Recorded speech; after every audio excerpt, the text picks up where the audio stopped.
Последни вести денеска, добро вечер. Министерството за финансии времено ги прекина исплатите од ИПАРД програмата по корупцијскиот скандал во кој што уапсени беа директорот на Агенцијата за финансиска поддршка на земјоделството и руралниот развој Илија Стоилев и уште 4 лица. Сепак, средствата од ЕУ не се во опасност, тврди министерот Трипуновски. Детали од Игор Манасиевски. Нема најава за запирање на ИПАРД програмата за земјоделството. Дециде на министерот за земјоделство Трипуновски, кој вели дека неселективната борба која се прави е само доказ дека нема да се дозволат коруптивни постапки со оваа многу значајна европска програма. Во моментов се прават анализи на тоа дали во однос на спорната апликација се запазени процедурите и дали ги има сите потребни документи. Превземени се дополнителни активности со цел да се провери работењето на самата агенција. Тоа се прави согласно процедурите и нормално да се преземат одредени активности во делот на контролните механизми, во делот на исплатата на ИПАРД средствата. Она што во наредниот период ќе се случи е да многу брзо ќе има и нов директор кој што ќе биде назначен од притежната агенција, со цел тековното работење на самата агенција, а националните плаќања сите повици кои што сме ги имале во изминатиот период да се продолжат со една нормална динамика. И Министерството за финансии во своето соопштение објави дека земјава донела одлука за привремено запирање на исплатата на ИПАРД програмата за да се расчистат корупцијските скандали. За ваквата одлука истиот ден е известен на Европската комисија и службите во Брисел, кои повратно известија и ја поздравија одлуката на националните структури. Целта е да се обезбеди уверување дека воспоставениот систем гарантира легалност и регуларност на плаќањата од ИПАРД, како и постоење на ефективни мерки за заштита од измами и корупција. Одлуката за времено суспендирање и расчистување на сите околности и официјално од Европската комисија е поздравена и посочуваат дека останува посветеноста за обезбедување поддршка за земјоделството доколку се обезбедат соодветните услови, но оттаму се без дополнителни коментари додека трае истрагата. Поранешниот министер Љупчо Николовски пак обвини дека постои опасност да ги изгубиме европските фондови заради корупцијата. Во петокот, околу 16 часот, од страна на Националниот координатор за авторизација, преку механизмот за суспендирање на плаќања, е донесена и дистрибуирана до македонските власти одлука за суспендирање на ИПАРД 3 програмата, односно одлука за суспендирање на плаќањата во ИПАРД 3. Состав се јавија и од ВМРО ДПМН, од каде велат дека Николовски не е релевантен да зборува за корупција и дека не се точни наводите дека Европа ни ги прекинува овие предпристапни фондови.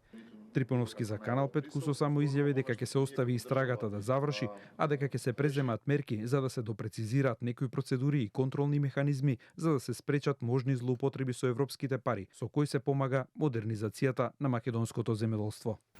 Владиниот коалиционен партнер Вреди жестоко ја нападна министерката за образование Весна Јаневска затоа што вчера побара од градоначалникот на Тетово Билјај Касами да ги каже и на македонски одговорите на новинарските прашања на заедничкиот настан што го има. Од Вреди сметаат дека функционерите треба да научат и албански за да не се фрустрираат. Но Јаневска во изјава за Канал 5 вели дека таква обврска нема. Станува збор за големо недоразбирање. Изјави даваше градоначалникот и давав јас. Со оглед на мешаниот состав на луѓето кои ги слушаа нашите изјави, после првото прашање одговорено на албански, го замолив градоначалникот да преведе накратко кое е прашањето и што одговара. Предпоставувам дека не ме слушнал или ме сконцентрирал, можеби не ме не разбрал. Продолжија прашањата и одговорите на албански, каде што јас уште еднаш најљубезно, и тоа од снимките може да се види, се извинувам и барам да ни преведе за оние што не разбираме добро албански, за да не разбереме нешто погрешно за што зборува. На крајот сватив дека градоначалникот сакаше сите прашања да ги одговори прво на албански, па потоа да преведе на македонски, што и се случи. Не мислам дека се случи нешто театрално, дека некој не е испочитуван. За моја среќа, јас по некој збор албански разбирам, но не знам да зборувам, а немам никаква обврска да го вториот службен јазик на државата. 37-годишна жена починала истиот ден кога била испуштена од болничко лекување по 2 направени операции на дигестивна хирургија. Семејството се сомнева дека во случајот има низа лекарски грешки кои што и довеле до трагичниот исход и бараат надлежните институции да го испитаат. Сторија на Сања Трајковска Ставров. Јас нема да ја вратам повторно назад меѓу нас. Ова ми е само ветеното дека ќе истерам се до крај ради тие 2 деца мали кои што ми ги остави во аманет. Вака Ирина Димовска пред камерата на Канал 5 раскажува за она што и се случувало на незината сна. 37-годишната Елена Ѓоргиевска дијагностицирана со Кронова болест, која по 2 направени операции во државна дигестивна хирургија пред 1 недела починала на истиот ден откако ја испуштиле од болница.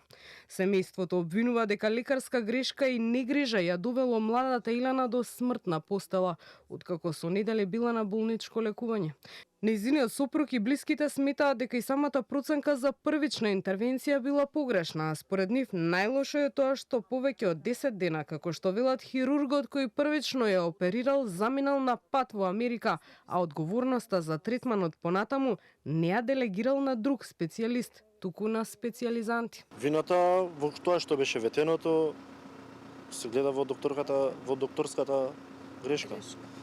Таму целиот случај, све беше од сам почеток до сам крај, све беше не е во ред, за разлика од колку пациенти се што беа оперирани од таа болест, сите излегуваа, сите ги испраќавме, што се вика, само Елена седеше најмногу. Првата операција е многу погрешна од аспект наш гледано на семејството, затоа што она секој ден повреќа, тоне, се губи, значи разговарано е, прашувано е колку дена треба да стане од операцијата.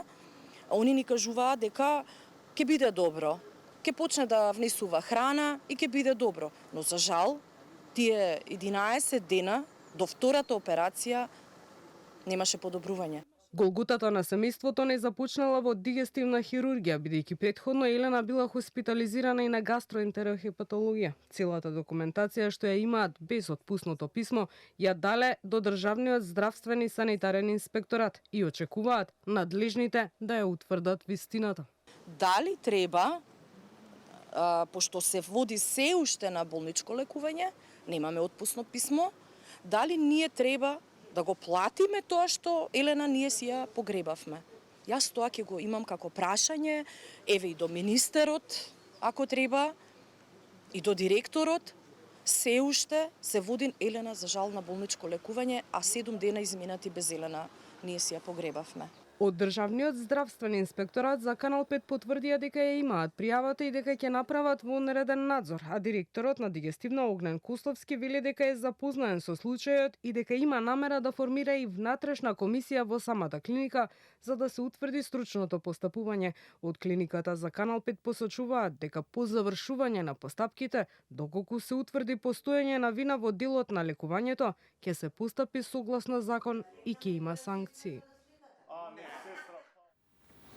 Од вечерната понуда на Канал 5 не пропуштајте Сашо Тасевски на Кавга со Иван. 21 часот и 30 на YouTube и 23 часот тука на Канал 5. Пријатна вечер.